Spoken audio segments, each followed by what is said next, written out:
Ernesto could not believe his eyes. He had overheard the housemates talking about how El Señorito del Toro had begun to spend time with La Brujita, but he was sure they were baseless rumors. Santiago never disobeyed him, and he had given his son a strict order to stay away from the girl. So when Ernesto saw his son's arm wrapped around her waist, holding her upright, he saw red. "What the hell is going on here?" he snarled, and in 2 strides he was next to the vampire girl, grabbing her arm. Ignoring the bandages, he squeezed threateningly, pulling her away from his son. The vampire girl did not even wince. She just looked at him with a blank stare, which irritated him all the more. "I thought I told you to stay away from my son." His voice was close to a shout. He was angry, but he also felt panicked by his fear of her. "Papa, stop! You're hurting her!" Santiago exclaimed. His small hands were wrapped around the vampire's other arm, as though he was trying to tug her away from Ernesto. His son's face was so distressed, as though he wanted to cry. Why? How? The questions infuriated Ernesto all the more. What had this devil creature done to his son? "What did you do to him?" he hissed at her, but her face remained blank, and that riled him up even more. He squeezed her arm tighter, and blood surfaced on her bandages. "You're scaring your son, Ernesto," the vampire girl whispered so low that only he could hear.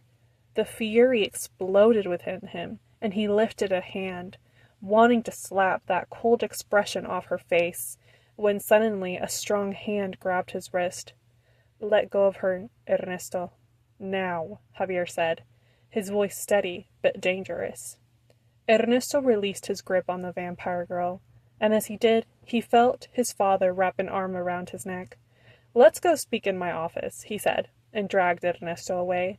Ernesto looked back and saw the vampire crouched down to his son's level. His son was crying now, and she was comforting him. It felt like he was the one who had been slapped in the face, and before he knew it, he was yelling, "Santiago, stay away from her! Go to your room!" He saw the way his son looked at him with a hurt expression, the vampire girl putting a hand on his back and leading him away. It enraged him, and he felt his body begin to turn around, but Javier's grip tightened around his neck. "That's enough, Ernesto. You've given the household enough to talk about today," Javier whispered in his son's ear. When they were finally in his papa's office, Ernesto whirled on Javier. "Why do you keep that thing around?" he exclaimed, trying to keep his voice steady, but he was shaking with fury at the closeness he had just witnessed between his son and the vampire girl. "Ernesto?" Javier leaned back against his mahogany wooden desk and crossed his arms, his voice hard as he spoke. "This is my house, and I can employ whoever I wish in my house.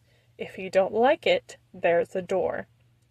Ernesto's fists trembled with indignation. "You'd rather shelter that monster over your own blood?"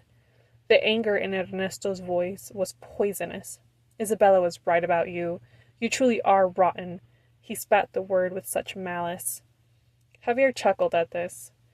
"Ever since you met Isabella, you've been acting so righteous, condemning the life that I gave you, and then asking me for money and shelter the next," Javier exclaimed. "You seem to forget who paid for Isabella's cancer treatments and end-of-life care." "How could I forget when you keep reminding me? And I told you I was going to pay you back for that," Ernesto seethed. And it was no use to keep arguing with his papa like this. At the end of the day, his papa was right. It irritated Ernesto and made his blood boil, but he couldn't deny this. He had tried to live a life away from the corruption that went on in his father's everyday life, and he had been doing a great job, until Isabella fell ill with cancer. Once she got diagnosed, it didn't matter how much he worked. There was no way he could keep up with the bills that were constantly stacking up. Ernesto clenched his fists. What was he supposed to have done? Isabella needed the care, and now he was back at La Hacienda, the house, the life that he had run from for so long. But what upset him the most, what drove him over the edge with rage and self-hate, was that he had brought his precious son to this blood-soaked house. I should have never brought Santiago here, Ernesto gritted out. Then there is the door, Ernesto. Javier pointed to his office. You are not a prisoner here. Ernesto ignored him. If only it were that easy, but it wasn't. Santiago would be attending the most prestigious private school in this city this fall, Instituto St. John Baptiste. It was the same school he went to as a child, and the school where he met Isabella. There was no way that Ernesto would be able to pay for his son to attend such an elite school with his salary. If he left with Santiago now, the two of them would end up on the streets, and that is not what he wanted for his son either. To Ernesto, it was a choice of either jumping into the water or walking into the fire. At least with water, he might have a chance to swim to shore. He took a breath. All I wanted was for that, he waved an airy hand, creature to stay away from him. If she is a vampire like you say, then that means she consumes blood, human blood. Anya has not consumed any human blood for the past 5 years, Ernesto, Javier said, his voice also calmer, despite my encouraging her to do so. Ernesto's eyes went wide at the revelation. Are you saying you actually encourage that behavior? You encourage her to eat humans? Ernesto's voice was rising drastically again in disbelief. Estás mal de la cabeza. Ernesto pointed to his head dramatically. It's because I know what she is that I encourage it, Ernesto, Javier snapped. I do not shy away from what she is. I embrace it. Why do you think she's in my employ? Why do you think I picked her up that alleyway that night? I knew from the beginning what she could do for me, for us, for this family. He began to walk towards the bar table and began to unscrew a bottle of mezcal, then casually added, and she doesn't eat humans.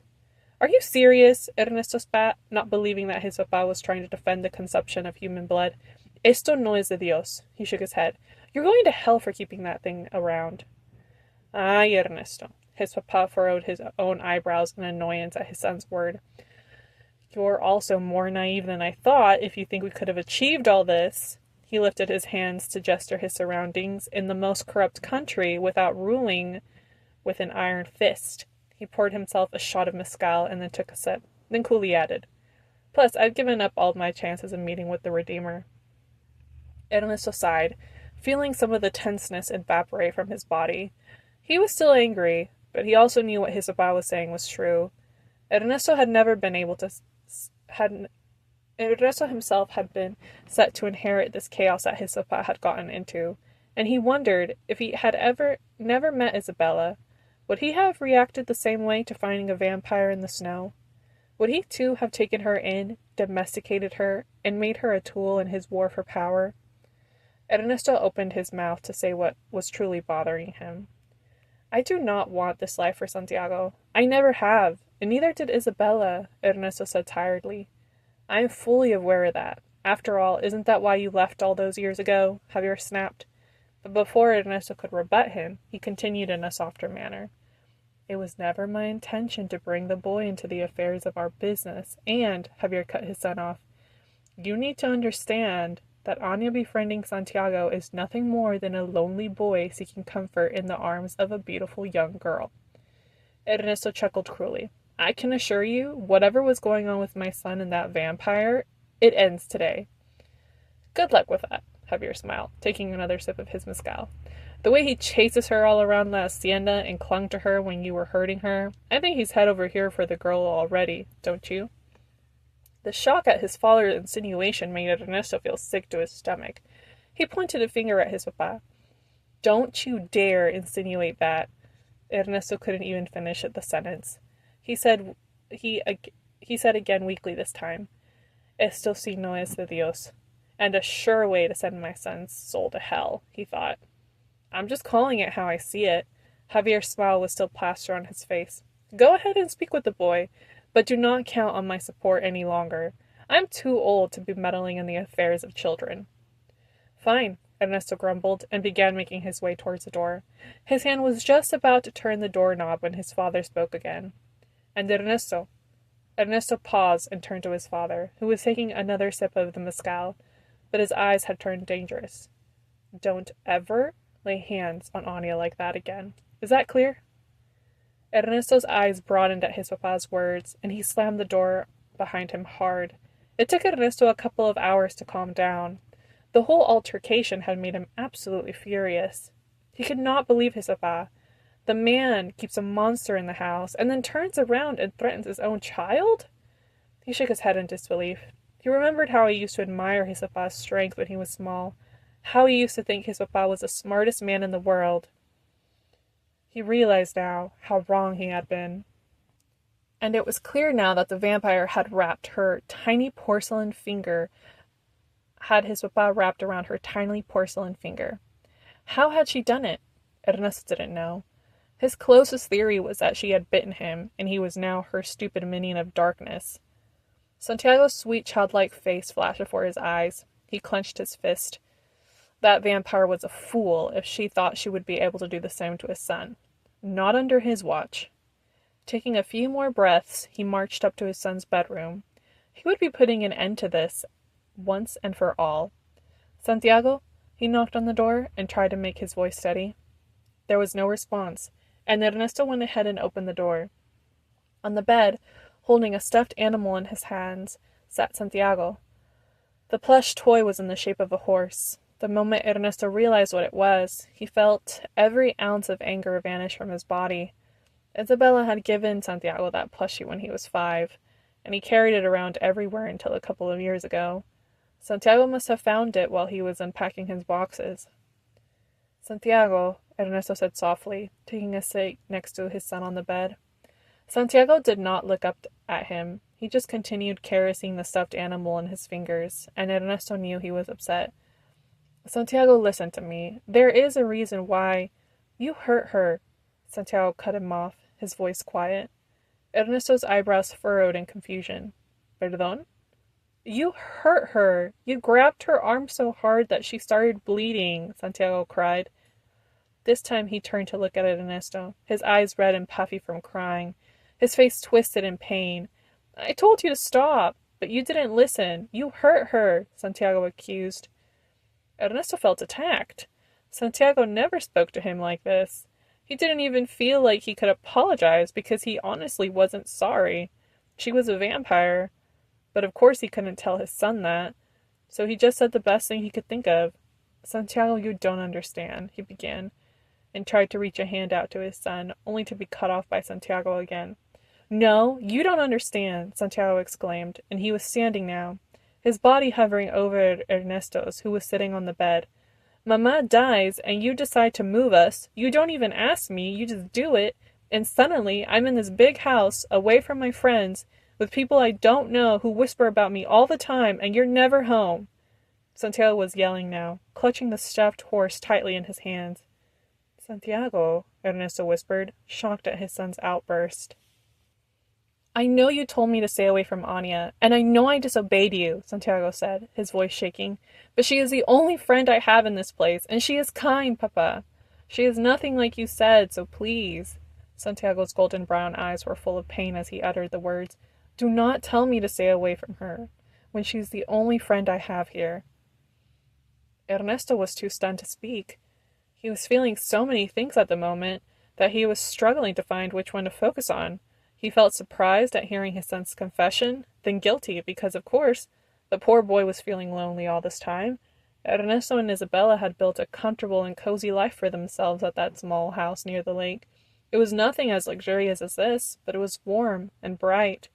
He had taken his sweet son from that snug and familiar environment and brought him into this grand home, which was cold and full of whispers and monsters, and left the boy to fend for himself. What a pathetic excuse for a father he was. You're right, Ernesto spoke, his voice gently. You are so right, and I'm truly sorry about that. The tension left Santiago's body as he sat down next to his papa. I'm sorry, tu papa, Santiago said sadly. I know you're working hard for us to move from here. It's still hard, Ernesto finished for him. I'm sorry I forgot how difficult this must be for all of you. I have work as a distraction, but you're still not in school, and you've been spending a lot of time cooped up here. It must have been lonely.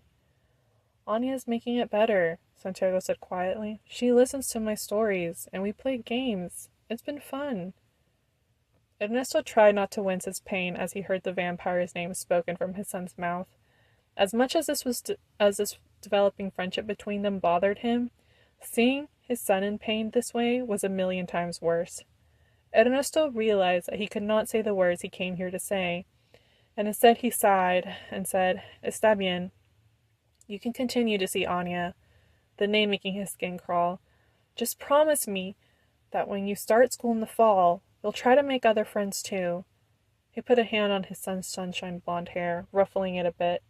Ernesto didn't like it, but this seemed to be the answer for now. He would allow his son to mingle with the creature until the new year started. Once it did, he would encourage Santiago to make new friends and enroll him in every single extracurricular activity that he could manage in his schedule. Santiago would become so busy and wrapped up in new friendships that he would hardly be home, and soon enough, the vampire girl was sure to become old news. Yes, Ernesto was sure of this.